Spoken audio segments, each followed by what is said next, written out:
un chemin entre les deux en fait. En cours de mutation, l'animation multimédia, où c'est plus un volet à la rigueur de compétences techniques, de savoir-faire,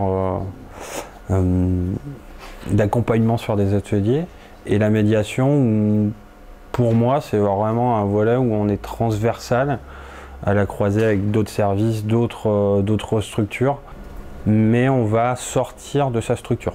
La notion de l'EPN hors les murs est plus présente quand on est, je trouve, sur le volet de la médiation numérique.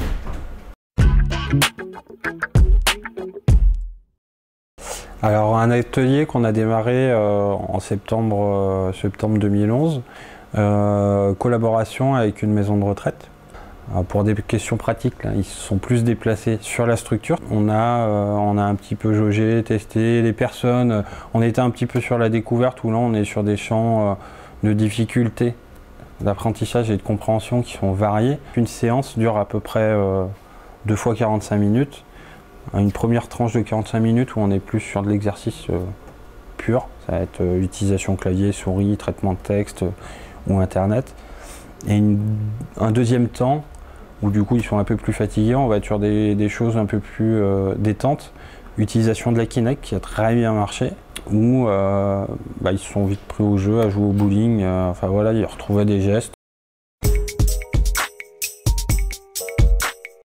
Ce qui va changer pour moi, c'est déjà de bien m'intégrer dans cette notion de médiation numérique, et aussi l'évolution du lieu. De plus en plus on parle de tiers-lieux, de coworking, etc.